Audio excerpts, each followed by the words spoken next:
агапе. Каква е вистинската божествената љубов? Отвараме во прво послание до Коринќаните 13 глава, 4 стих.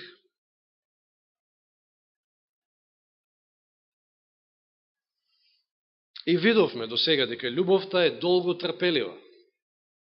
Многу битна карактеристика. Видовме и тоа дека љубовта е милостиве, односно љубовта е полна со добрина. И сега сме кај третата карактеристика, љубовта не завидува. Денеска доста се зборуваше и за ова нешто во времето за поуката, нешто и вечерот ќе спомнеме дел од некои настани во Библијата, но да видиме како прво кој збор е искористен овде. Значи пак ќе кажам, нема да се бавам со грчкиот збор, нити сум по грчкиот, нити пак е битно што ќе го слушнете кој е грчки збор, но искористен е зборот кој што всушност подобро би се превел ревнува. Значи, љубовта не ревнува, но не ревнува во негативен смисол и негативен правец. Љубовта, вистинската љубов не ревнува за своите права, за своите мислења, за своите идеи по секоја цена. А зависта е таа која што ревнува за своје личне добро, за своите права, до таа мера што ако ја имаш зависта, а сите ние понекогаш имаме проблем со ова зло, завидуваш дека некој нешто има или некој е нешто подобар од тебе. Ти сакаш да бидеш како тој некој или да го имаш тоа нешто што другиот го има, како што беше спомнато во еден од коментарите за Луцифер пред малку. Значи, кога човек вистински љуби, тоаш нема место за завист. Ако вистински љубиме, тоаш ќе се радуваме кога некој ќе постигне успех, а не да му завидуваме. И не само тоа, значи, вистинската љубов дури и ќе помогне и ќе се даде себе си во нечијот успех. Че видите, фокусот повторно е ставен на другиот, не на себе. Зашто агапе љубовта е сосема спротивно себичноста. Значи, немате никаква желба да ја намалите или уништите среќата на другиот, туку дури и ќе се вклучите да ја зголемите таа среќа. Еве да се подсетиме најубави стихови во Филипјаните, 2 глава, често пати знаат да бидат цитирани. Филипјаните 2 глава.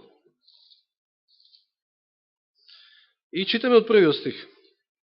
И така, ако има некаква утеха во Христа, ако има некакво охрабрување од љубов, ако има некаква заедница на духот, ако има некакво внатрешно сочувство и сомилост, исполнете ја мојата радост и мислете исто, имајќи ја истата љубов, еднодушни со мисли насочени кон едно.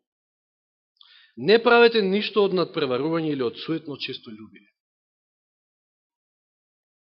Туку во понизност сметајте се еден друг за поголем од себе си. Еве е таа вистинска љубов. На што повикува Павле овде?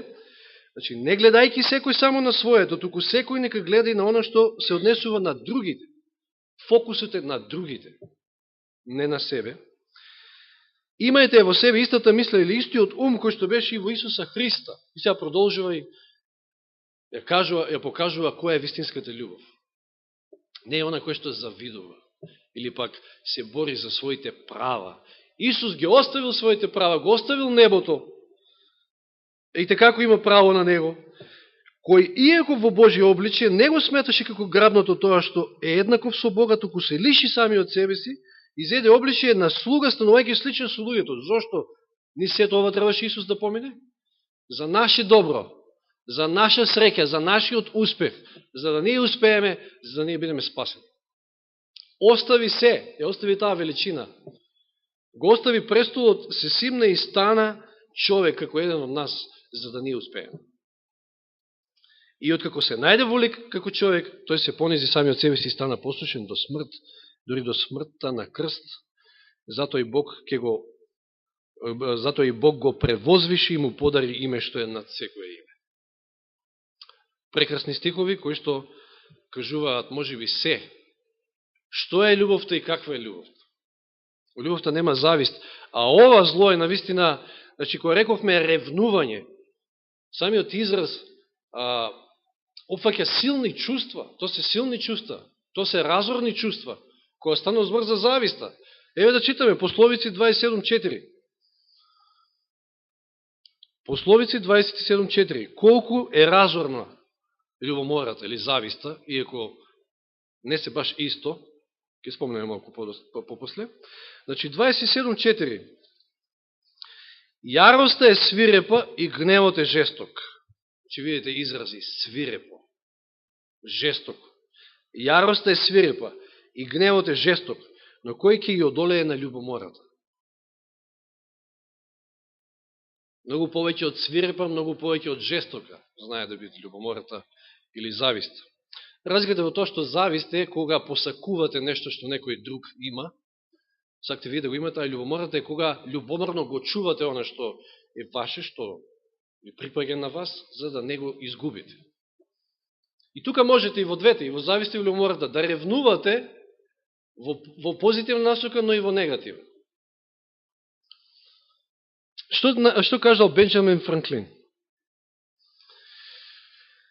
Тугите очи, внимавајте, тугите очи е тоа што не уништува. Доколку сите освен мене беа слепи, немаше да посакувам ни убава куќа, ни убав мебел и може да редиме понатаму. Ова е на голема вистина. Дали ја разбравме само? Значи, тугите очи се тоа што не уништува. Тоа ствара завист, тоа ствара љубомора. Доколку сите освен јас беа слепи, тоа немаше потреба ни куки да правам, не знам какви, нити било што.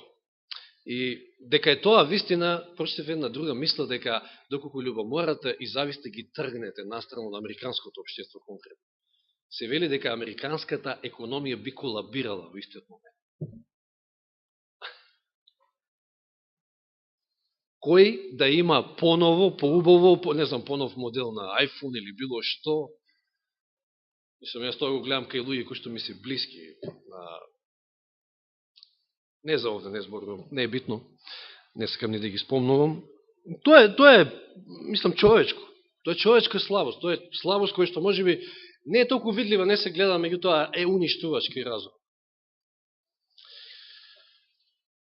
Еве ќе спомнем уште два примери. Во некој некогашен антички грчки град, во центарот на тој град била изградена, значи подигната статуа на еден врвен атлет кој што бил, значи, шампион во својата дисциплина, но неговиот ривал, неговиот жесток ривал од љубомора, од завист поради тоа, почнал секоја вечер, секоја ноќ помалку да руши од основата, сакајќи да ја сруши статуата негова.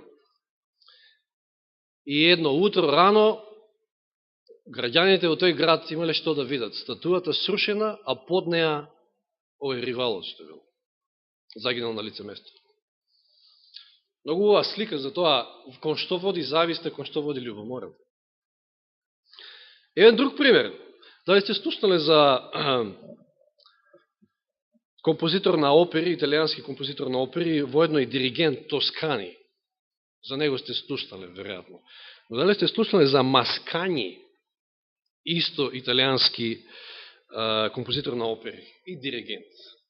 Па не е ни чудо што не сме слушнале, јас лично за Маскани не сум слушнал, за Тоскани знаеме, дори сум слушнал можеби некои негови дела.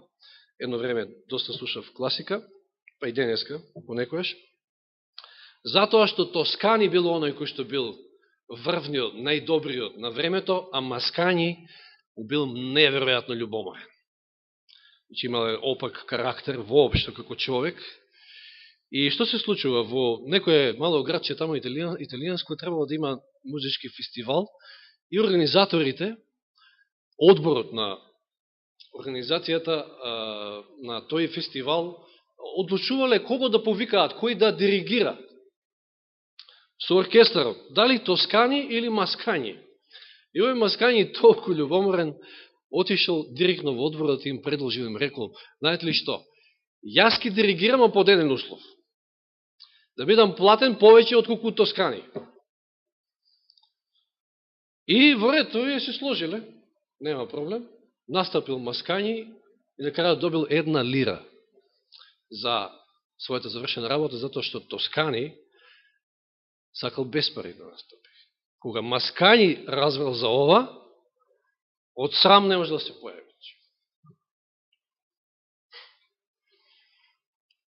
Неверојатни и убави примери се овие. Опасна е завист, затоа што е многу себична пред се. Вие сте во центарот. Има 2 вида. Или го сакате она што го има некој друг, или би сакале тој другиот да го нема тоа. Може и така и така. Ние како македонски народ, зборувам за македонски народ, имам доста проблеми со ова. Поготово може и со вториот вид на завист. Се имам проблем, наистина како народ, и затоа може би голем дел на други проблеми се продуцираат од овој проблем. Сме завидливи како луѓе, тоа е факт.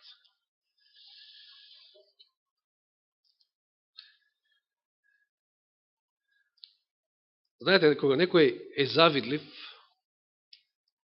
е затоа што вие сте нешто повеќе или имате нешто повеќе, и зависта обично влече. Те влече долу, но те влече помалиот од тебе и едноставно зависта покажува колку сме мали и мизерни. А Господ сака да бидеме големи, да ја добиеме онаа чест, вистинска почест и чест. Како што видовме, Исус се симнал, дошол на оваа земја, се родил, станал човек како еден од нас, за да биде потоа возвишен. Се понизил. Да видиме неколку примери на завист во Библијата. Па го спомнавме Луцифер. Од каде започнала? Првата полука не беше криза на небото. Од што започнала таа криза на небото? Од зависта што Луцифер ја гаал кон Исуса пред се. Сакајќи да има неговата позиција, сакајќи да има нешто што Исус имал, овој немал. Имаше убав коментар од сестра Зорица за време на утринските стихови. Потоа таа криза се проширила, продолжила на земјата. И затоа зборувавме во втората полука. Но еве, па и сега читавме стих. Да ги прочитаме повторно во 3 глава Битие 4 и 5 стих. Да видиме каде е тука зависта. Значи 3 глава Битие 4 и 5 стих. А змијата и рече на жената: навистина не ќе умрете, туку Бог знае дека во оној ден кога ќе јадете од него, ќе ви се отворат очите и вие ќе бидете како Бога, распознавајќи го доброто и злото. Што имало за цел ова да предизвика кај Ева? Какви мисли? Значи, Господ не сака сам да доминира, не сака да дели со вас позиција. Тој е Бог, тој се плаши да и вие не станете богови, па затоа не ви дозволува да ова дрво. Очигледно, сето ова можело да создаде и создало завист кај Ева. Завист кон Бога. И затоа изгрешила, меѓу другото. Каин и Авел денеска беа спомнати. Зошто Каин губил Авел? Од завист. Ајде да читаме во 4 глава Битие.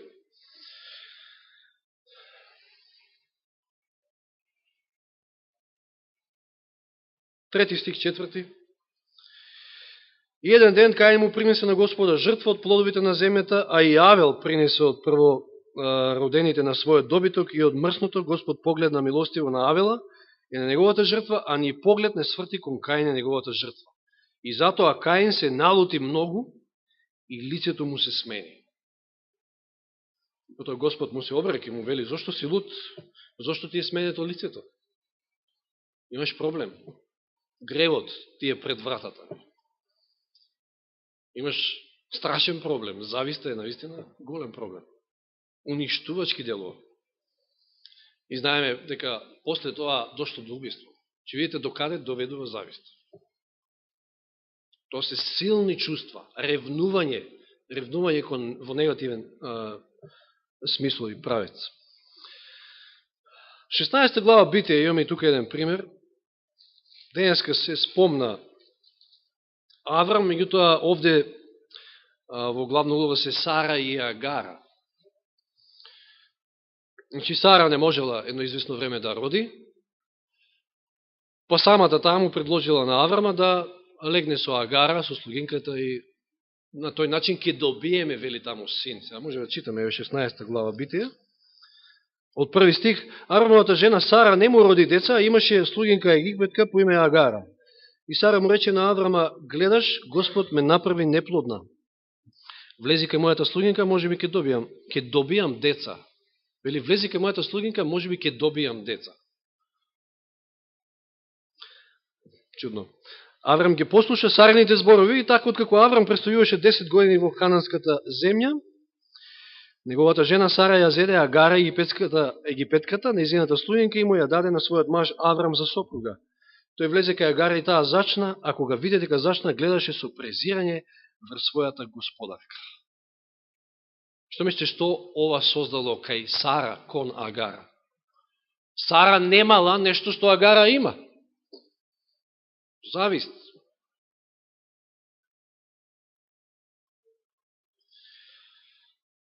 Тога Сара му рече на Аврама, вели по 5 стих, неправдата што ми се нанесува е твоја вина, ти ја дадов мојата слугинка во твоите прегратки, но таа, откако забележи дека зачна, ме гледа со презир. Господ нека биде судија меѓу нас. Оваа со презир кон неа, кај оваа другата завист. Зошто таа не може да роди, Агара родила. И какви компликации имаме денеска, мислам, денеска зборувавме баш за таа криза која што се ширела во семејствата и прави проблеми. Меѓутоа, еве, гледаме дека централно место завзема зависта во мноштвото од проблемите што ги гледаме во Стариот Завет, во семејството од Стариот Завет. Овие познати семејства. Јосиф, мислам дека беше спомнати Јосиф денеска, не? Зошто браќата го продале, односно претходно имале намера да го убијат, меѓутоа потоа се предомислија па го продале. Од завист, и во ред, тука Јаков имал доста голем удел, затоа што го издвојувал Јосифа. И еве, прецизно Библијата во Дела апостолски 7.9 забележала, значи Дела апостолски 7 глава 9 стих.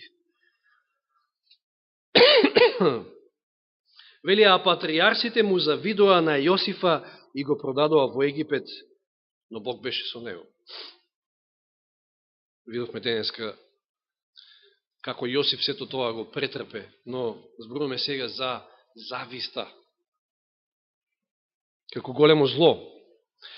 Коре и Датан и Авирон, 16 глава Битие. Броеви, се извинувам, Броеви, 16 глава.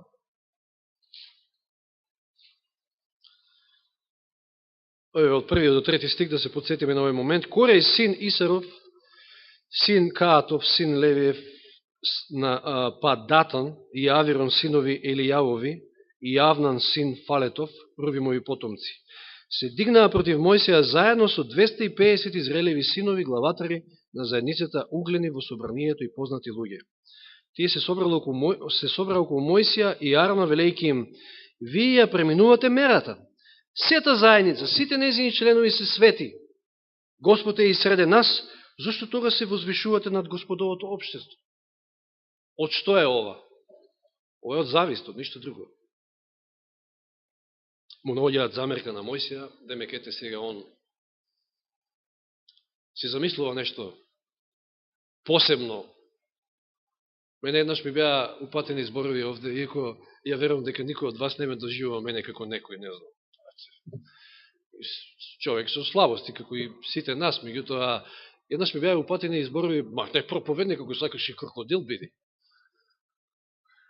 Во смисла на тоа, дека јас се занесувам, пошто сум на некоја позиција, пак пред Господа сме сите исти. Значи, еве, гледаме, Кори, Датан и Авирон се дигнале заедно со 250 старешини овде, и што се случува? Како завршува се тоа? Ги проголтала земјата, луѓе. Какви се последиците на зависта? Господ го поставил Мојсија, Господ го поставил Арон.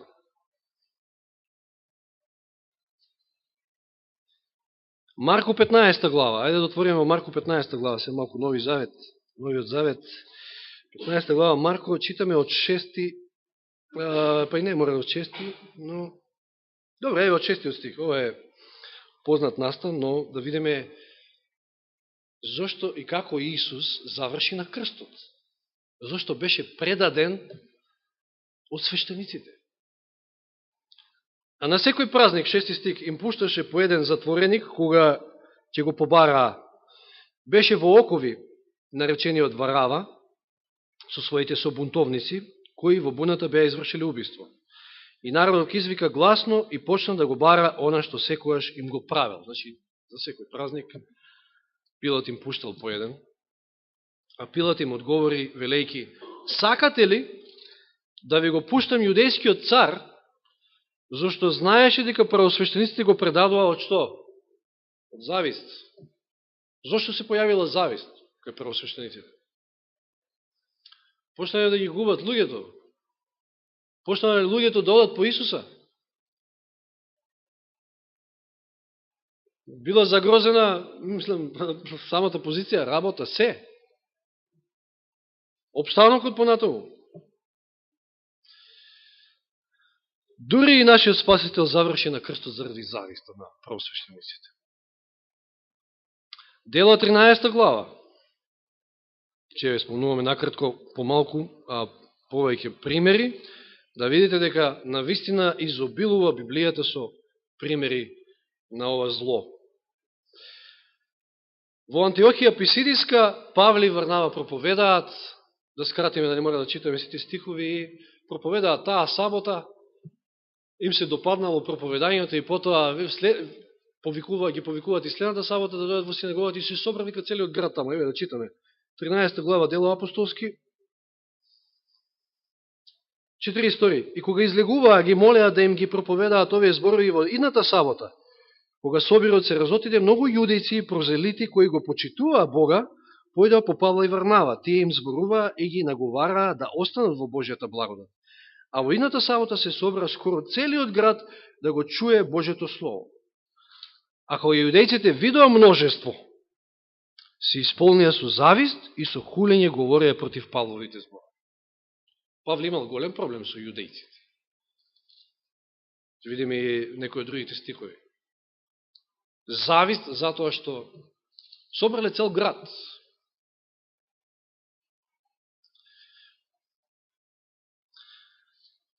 Римјаните 13.13. Ќе прочитаме неколку стихови каде што рака под рака, зависта оди со, сушност. Што мислите со што оди рака под рака, зависта? Преприки, расправи, поделби. Римјаните 13.13.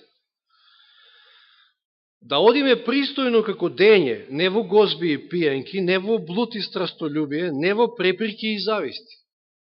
2 по 2 ги кажува овде. Павле кажува зависти и преприки. Еве, еден друг стик во Јаковото послание 3.16. Јаков 3.16. Зошто каде се зависта и карањето, значи каде што се зависта и карањето, таму е неред и секакво лошо нешто. Таму добро нема, значи. Каде што се зависта и карањето, таму е неред и секакво лошо нешто. Прво послание до Коринќаните 3.3.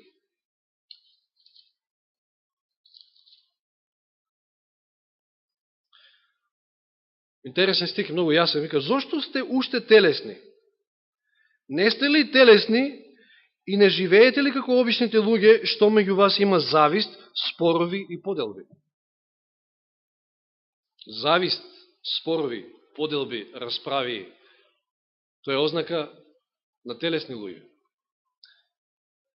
Тоа кај христијаните, тоа кај оние кои што го љубат Бога, кои што ја имаат, ако ја имаат, знаеме дека ние по природа ја немаме, меѓутоа Господ може да ја всади во ново братено срце, таа божествена агапе, љубов, такви работи нема.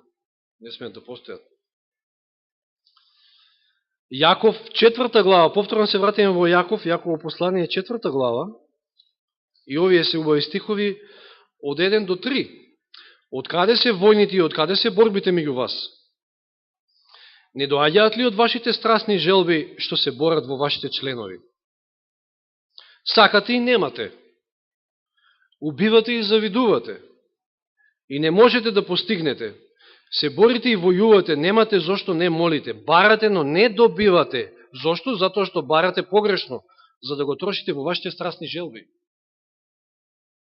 Зошто молитвите често пати знаат да бидат неуслишени? Затоа што сме себични, затоа што гледаме за себе, зашто сме го заборавиле другиот.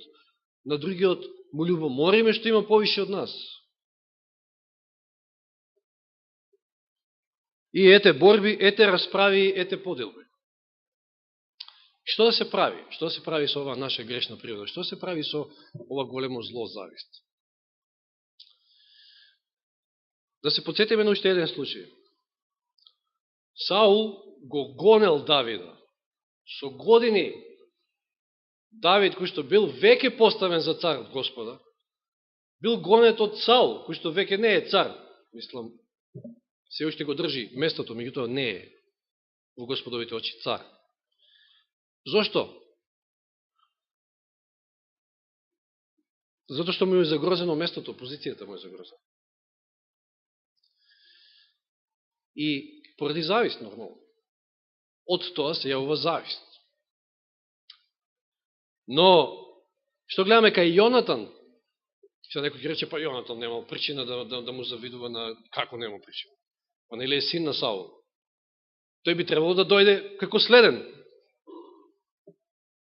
да се зацари после Саул.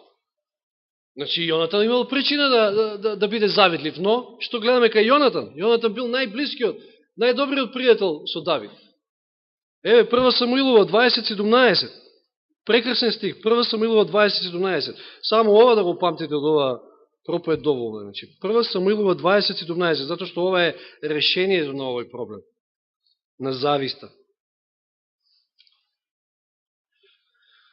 20:17, прва книга Самуилова. Тогаш Јонатан, знаете, ова е ситуацијата кога Јонатан му кажал дека нема проблем, он ќе се заангажира за него, ќе го предупреди, ќе го извести во врска со неговиот татко, каде се наоѓа и што има намера да прави. Нормално Давид веќе немал доверба, знае дека на Саул му засметал и цело време го гони.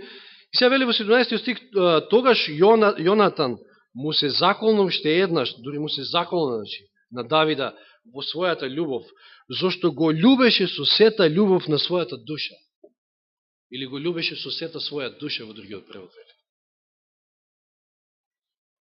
Која е решението на завист? Повторно онаа љубов, чиста, вистинска, исконска, божествена, агапе љубов. Иако и тој имал многу причини за завист. Рековме, љубовта не завидува, вистинската љубов не гледа само на себе, гледа и на другиот. Не гледа само своите права да ги искористи. Е несебична. Значи, разликата е во љубовта, во ништо друго. Филипјаните 1 глава. Како Павле постапил во една ситуација. Че Павле е во затвор во Рим. Пишувајќи ја ова послание до филипјаните, до Филипи во Македонија, црквата.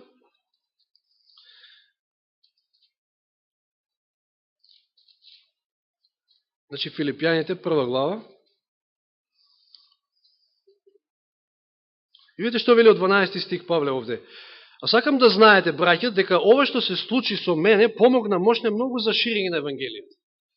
Погледнете сега каде е фокусиран Павле. Павле е неговото јас, тој самиот е вон фокусот. Не го гледате Павле овде. Павле е фокусиран на проповедање на Евангелието, на исполнување на Божјата волја. Значи, сакам да знаете, браќа, дека ова што се случува со мене помогна мощне многу за ширење на Евангелието, така што им стана јасно на целата царска стража и на сите други дека сум во окови заради Христа. и дека повеќето од браќата во Господа, не сите, повеќето, охрабрени од моите окови, се осмелуваат се повеќе да го проповедаат без страв Божето Слово. Но ова сме сведоци из целата историја. Како велиме, сите оние капки пролеана крв всушност беа семе за да никнат нови христијани, уште похрабро да продолжат да го проповедаат Евангелието. Тоа е и овде случај. Значи Павле вели, откако јас се најдов во затвор, повеќето од браќата беа охрабрени да го проповедаат Евангелието. Смелост добија многу повеќе. На вистина, едни го проповедаа Христа од завист и љубов, кон што? Кон препирки. Ево пак, завист и препирки. Некои го проповедаа Евангелието од завист и љубов кон препирки, а други од добра волја. Едните ја користеле приликата што Павле веќе не е на сцена, Павле е во затвор, па сега на некој начин тие да дојдат, да се истакнат. Зошто? Од што го правиле тоа? Пак од завист. Еве, од завист и од љубов го проповедале Христа. Од љубов кон препирки, пазете. Кој бил во нивниот фокус? Што е во нивниот фокус? Дали проповедање на Евангелието или? А самиот збор завист, значи од завист го проповедале тоа. Го правиле тоа. Едни вели од љубов, значи оние првите од љубов, знаејќи дека лежам во окови за одбрана на Евангелието, а други го навестуваат Христа од нечесно честолюбие. Не со чиста намера, мислејќи да ми нанесат неволја во моите окови. Но дали ја постигнале целта? Вели Павле, но што тогаш? Само тоа, дека на секој начин, било дволично или искрено, Христос се проповеда. Јас сум радосен што Христос се проповеда. А како кој проповедал? Секој ќе даде одговор пред Господа. Како Павле го надминал ова? Немало кај него завист. Завист гледаме во другиот табор, едноставно во фокусот му е проповедање на Евангелието. Тоа е битно. Да, веста дојде до што е можно повеќе. А не дали тие можеби сакаат да искористат ситуацијата што јас сум во окови за да си приберат на своја страна или било што. Тоа е зависта. Ако работите за Господа, тогаш ќе ви биде битно да човекот го доведете кај Христа. Затоа што Христос е Спасителот. Павле е радосен, него дочита вели, но што тогаш само тоа дека на секој начин било дволично или искрено Христос се проповеда и му се радувам на тоа и ќе се радувам. Тоа ме исполнува, тоа ме радува. Што Евангелието се проповеда, што Христос се проповеда. И еден убав исто стих во Јован, Евангелие по Јован, 3 глава. И дури имаме и слична ситуација овде. Јован 3 глава.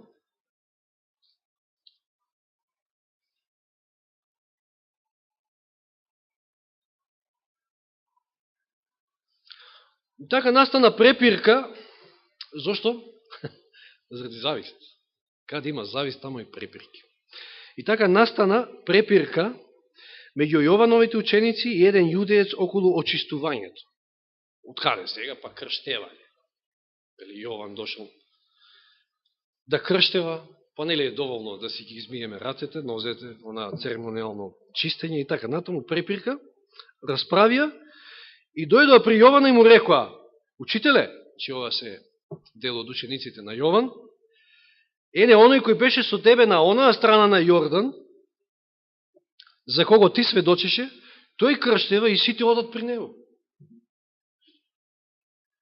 Ние губиме верници. Сите одат таму.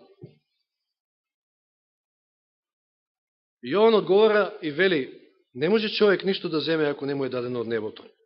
Вие сами сте мои сведоци дека реков: јас не сум Христос, туку сум испратен пред него. Кој има невеста, тој е младоженец, а пријателот на младоженецот, кој стои и го слуша, се радува многу штом ќе го чуе гласот на младоженецот, и така оваа моја радост се исполни. И Јован овде демонстрира радост и вели: јас сум радосен што ги водам луѓето кај Христа, тоа ми е целта. И што вели 30 стих? Тој треба да расте, а јас треба да се смалувам. Еве ја вистинската љубов. Во фокусот е друг. Во фокусот е Исус. Минатиот пат зборувавме која е вистинската добрина. Која е најголемата добрина што можете да му направите на човек? Да го доведете кај Христа. Тоа е најголемата добрина. Овде го гледаме истото. Овие се загрижени, исполнети со завист, учителе, па сите не избегаа, сите отиде на другата страна од Јордан. А тој е радосен. Мојата радост е исполнета со тоа, вели. Јас треба да се намалувам, а тој да расте. И ова е исто стих кој што треба да се запомети. Јован 3:30, запомнете. Тој треба да расте, а јас да се смалувам. Никако поинако. И на крајот само ви спомнал, значи, реков, затоа и реков на почетокот уште дека ревнувањето може да биде во позитивна насока, не само во негативна. Во тој случај тогаш не стане збор за завист. Зависта е секојаш негативна. Да читаме во Излез 20 глава. Како Бог ги дава заповедите. Првата заповед, втората, исто ќе ја прочитаме. Излез 20 глава и читаме од први стих.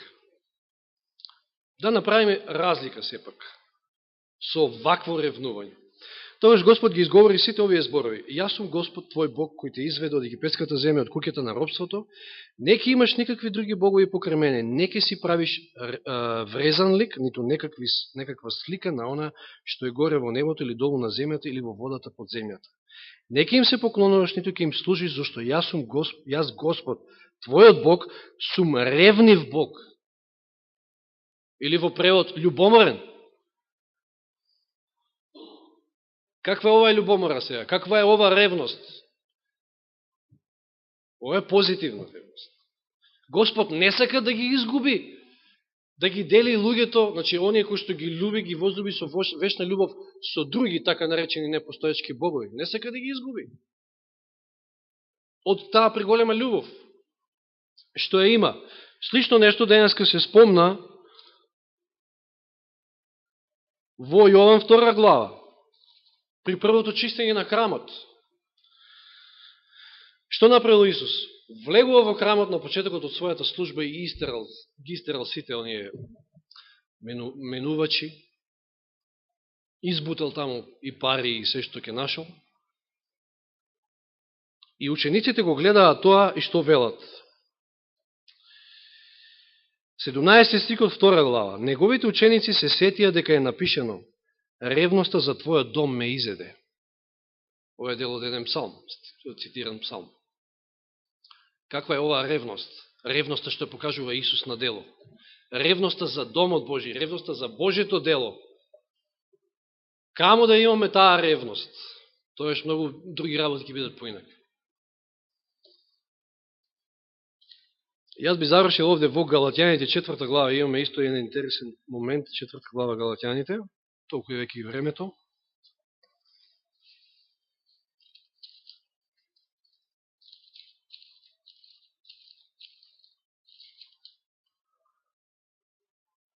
(15 до 18). Овде Павле пак има проблем со овие јудејци.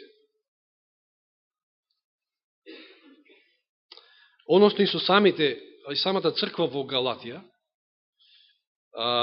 Предходно едва е успеал, значи, со Божја помош да ги одврати од незнабоштвото, па да станат христијани, а сега јудејците му прават тука проблеми, па обрезување, па знаете, тој проблем кој што постоел тогаш по црквите, и враќање назад, да кажеме, во еден формализам и чествување само на форми, а не на суштина. И сега видите како им се обраќа, пишувајќи го ова послание до Галатјаните, Павле во 4 глава Галатјаните, од 15 стих. Сега, каде е она ваше блаженство? Каде е таа ваша радост? Како да се изгуби? Додека го проповедав Христа распнатиот, ви го проповедав Христа распнатиот и оправдување со вера. Се исполнивте со блаженство, со радост. Зашто ви сведочам, но сега како да сте изгубили, значи вели, зашто ви сведочам дека кога би било можно, би ги извадили своите очи и би ми ги дале мене. Значи, Павле верува во нив, како искрени, верни, кои што можеле и биле спремни да се жртвуваат за него. Но што се случува сега? Нешто се сменило. Дали ви станав непријател затоа што ви ја зборувам вистината? Ова е интересен стих.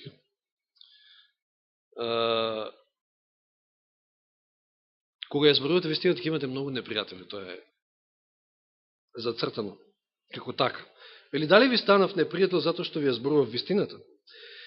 И вие гледате сега 17 стих, тие не ревнуваат, јудејците, не ревнуваат добро за вас. Сега имаме разграничување, ревност во добра насока и во лоша насока.